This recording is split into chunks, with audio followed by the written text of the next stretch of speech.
Here's number 4. Develop the ability to act. Take action. Not hasty if it isn't required, but don't lose much time. Here's the time to act. When the idea is hot and the emotion is strong. That's the time to act. You say, Mr. Rohn, I'd like to have a library like yours. See, if you feel strong about that, what you got to do is get the first book and then get the second book. Before the feeling passes and before the idea gets dim, action pronto, action immediate, action as soon as possible. Because if you don't, here's what happens. We call it the law of diminishing intent. We intend to when the idea strikes us. We intend to when the emotion is high. But now if you don't translate that into action fairly soon, now the intent starts to diminish. And a month from now it's cold. A year from now, can't be found. So act. Set up a discipline when the emotions are high and the idea is strong and clear and powerful. That's the time to set up the discipline.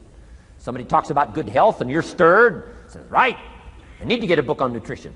Get the book before the idea passes and before the emotion gets cold. Go for the book. Start the library. Start the process. Fall on the floor. Do some push-ups.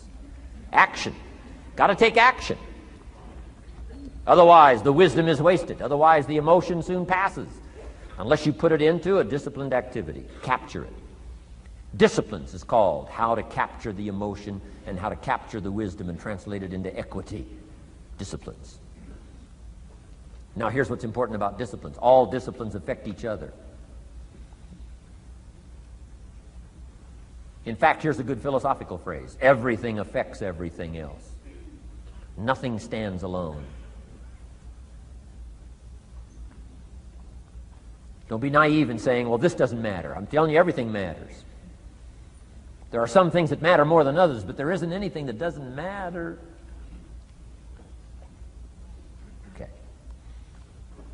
We all pity the man who says, well, this is the only place I let down. Not true. Key to take home. Every letdown affects the rest of your performance. Every letdown affects the rest. This is part of the educational process on personal development. If you don't take the walk around the block, you probably won't do the apple a day. If you don't do the apple a day, you probably won't start building your library. If you don't build your library, you probably won't keep a journal, and you won't take pictures, and then you won't do this, you won't do wise things with your money, won't do wise things with your time, won't do wise things with your possibilities and relationships, and the first thing you know, 6 years of that accumulated, and we say you have messed up. So the whole key to reversing that process now is to start picking up these disciplines. Now here's the positive side. Every new discipline affects the rest of your disciplines. Every new one affects the rest. That's why action is so important. The least action, the smallest action. Take it. Because when you start accomplishing and the value starts to return from that one action, it'll inspire you to do the next one and the next one and the next one. You start walking around the block, it'll inspire you to get an apple. Get an apple, it'll inspire you to get a book. Get a book, it'll inspire you to get a journal. Get a journal, it'll inspire you to grow, develop some skills. All disciplines affect each other. Every lack affects the rest. Every new affects the rest. The key is to diminish the lack and set up the new. And you've started a whole new life process. Key. Also, one more thought on discipline. Here's the greatest value of discipline. Self-worth. Self-esteem. People are teaching self-esteem these days, but they don't connect it to disciplines. The least lack of discipline, and it starts to erode our psyche. One of the greatest temptations is to just ease up a little bit, right? The slightest lack of doing your best starts to erode the psyche.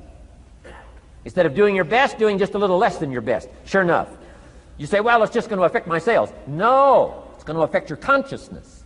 It's going to affect your philosophy. Now you've begun in the slightest way to affect your own philosophy. Here's the problem with the least neglect. Neglect starts as an infection. And if you don't take care of it, it becomes a disease. And one neglect leads to another. And the worst of all, when neglect starts, it diminishes our self-worth, our self-confidence, our self-value. You say, well, how can I get back my self-respect?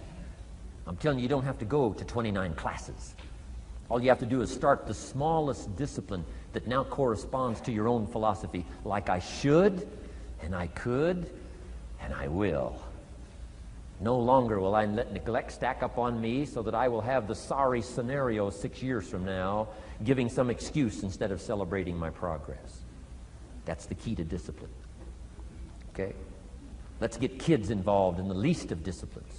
One more, and then one more, and then another one, and then another one, and then some more. And the first thing you know, you're starting to weave the tapestry of a disciplined life into which you can pour more wisdom and more attitude and more strong feeling, more faith and more courage.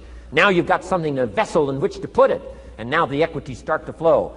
And the early return, I'm telling you, if you'll start this process, the early return will have you so excited. You'll commit yourself to this strategy for the rest of your life.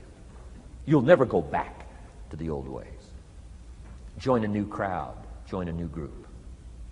The disciplines to do it. Take action. I recommended the last time I was here the little book, Richest Man in Babylon, and I said I've lectured now to over 3 million people in the last 33 years, and I've recommended this little book to almost all of them, I think. Guess how many have actually gone and got this little book? Answer, very few. My best guess is 10%. Such an easy thing to do. In that last seminar, right, I suggested this little book, number one, is easy to find. Number two, it's easy to buy. The most you can pay for it, $6, $7, $8. You can borrow that from your kids. And number three, it's easy to read. It's in story form. That's why I use it for teenagers, teaching them how to be rich by 40, 35 if you're extra bright, much sooner if you find a unique opportunity. But if it's easy to find and easy to buy, and if it's easy to read, why wouldn't everybody go get it? We don't know. What do you know? You don't know. I don't know. Nobody knows. Here's how profound it is. Some do and some don't. Now here's the numbers. About 10% do. 90% don't or won't. And we don't know the mystery of that. And I'm telling you, 10 years from now, those numbers will still be the same. 10% will, 90% won't. The numbers don't change. Only the faces change. You're looking at one of the faces. I used to belong to the 90% who couldn't be bothered even if it was easy. Guess how many people have a library card? Wisdom of the world available. Transform your life in any value amount you want. By the way, how much is a library card in Texas? Free. Here's what free is. Easy. I mean, it can't be any easier than free. Somebody says, well, would you bring it by? Well, no. At least you got to go get it. No.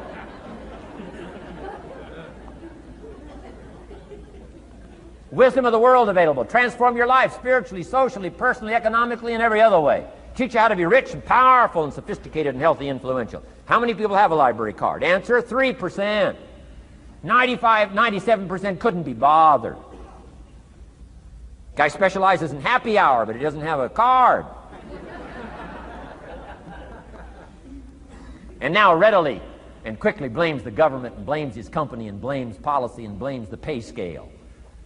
When if he only knew, if he joined the 3%, here's my advice to you today. Walk away from the 97%. Don't talk like they talk. Don't act like they act. Don't go where they go. Don't specialize in what they specialize in. Throw away the blame list they cling to. Start you a new life.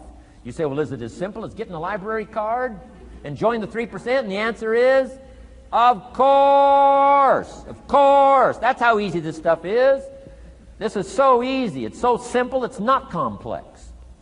You don't need a 2,000-year-old guru. You don't need multi-track affirmations. I'm telling you, don't. Affirmation without discipline is the beginning of delusion.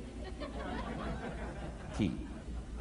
Don't let somebody sweep you into some contrary way to nature itself says, unless you labor. The miracle of the seed and the soil and the seasons and God and all the other stuff that's available, sunshine and rain, that's not available to you by affirmation. It is only available to you by labor. So labor well. Okay. Learn well. Discipline yourself well. And you can have all the treasures you want. This stuff's easy and simple. It's not ocean waves and seagulls. You don't have to move to Sedona, where all the force fields come together in Arizona.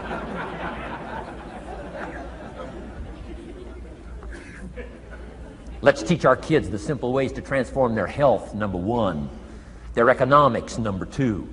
Their ability to communicate, number 3. Their life and treasure and lifestyle, number 4. Spirituality, number 5. And the list goes on and on.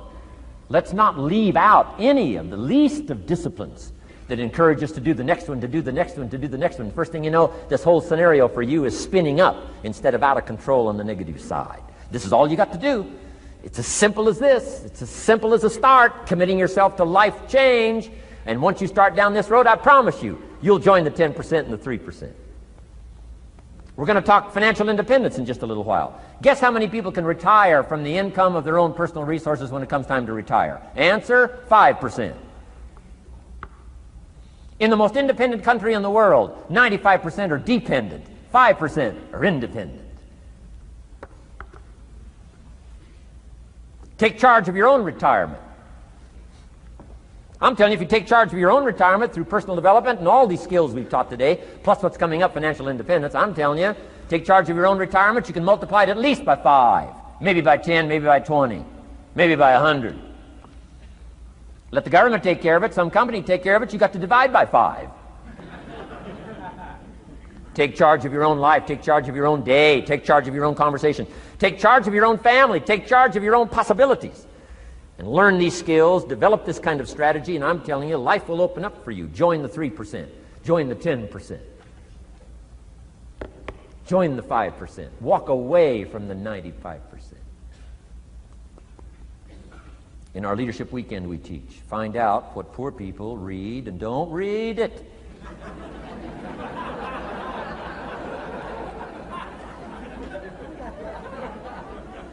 I'm telling you, don't talk like they talk. Lend a helping hand, but don't fall into their poor philosophical scenario. Don't blame what they blame. Don't use the excuses they use. It's called the language of the poor. Switch gears, switch language, switch ideas, switch strategy. Start with the simplest of disciplines. And don't bemean any of these disciplines. The smallest of disciplines starts the process of life change. And if you'll invest in this thing called discipline, you can have whatever you wish. It's called the beginning of a miracle. Now here's the last clue on discipline. Do the best you can. We covered earlier, but here's a good scenario for the do the best you can. I've got a good question for you. Is the best you can do all you can do? And the answer is no. Strangely enough. If we all fell on the floor right now and did as many push-ups as we possibly could, and let's say for some reason you haven't been into push-ups lately, I can't imagine why, but let's say the best you can do is 5. And you look up at the rest of us and say, hey, 5 is the best I can do. We can tell by the look on your face that's probably true. 5 is the best you can do. Now, is 5 all you can do? The answer is no. If you rest a little, you can do 5 more. Wow. And if you rest a little, you can do 5 more. And if you rest a little, you can do 15 more. How did we get from 5 to 15? It's a miracle.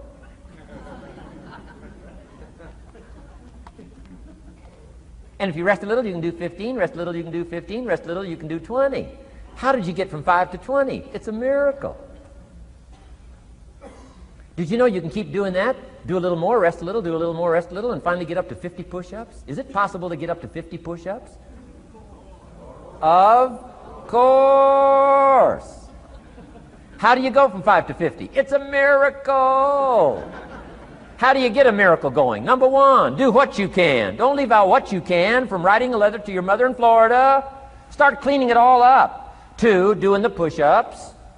Go from 5 to 50. It's a miracle. Number 1, do what you can. Number 2, do the best you can. Here's number 3, rest very little.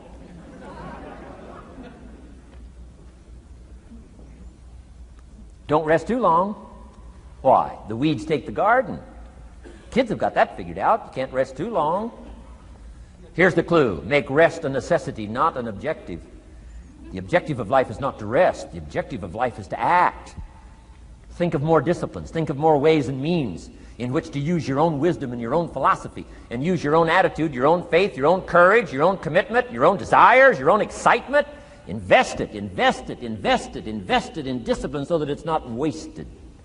The smallest of discipline. Thereby transform your life. Join the 5%, join the 10%, join the 3%. Guess when I went and got this little book, Richest Man in Babylon? The same day I heard about it. I went and got it.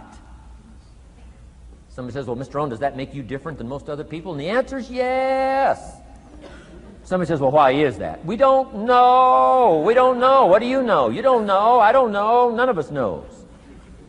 Some do and some don't. The numbers don't change. Only the faces change.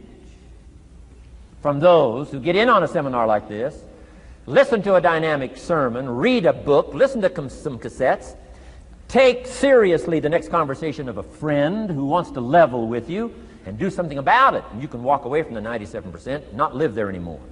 Because if you don't, the next 6 years of your life will be like the last 6. Mr. Shove said to me, Mr. Rohn, 6 years now you've been working. I'm telling you the next 6 years of your life is going to be like the last 6 unless you take advantage and start making these personal changes. I made the changes, totally revolutionized my life. So take a look at the next 5 years of your life. It's going to be like the last 5 unless you change. And if you will change, everything will change. Join the 5%. 10 years from now, the numbers are going to be the same. But I'm telling you, some faces in this audience can change and start showing up in the 3% crowd, in the 5% crowd, in the 10% crowd, and thereby dynamically affect your life and your future. Develop these strengths.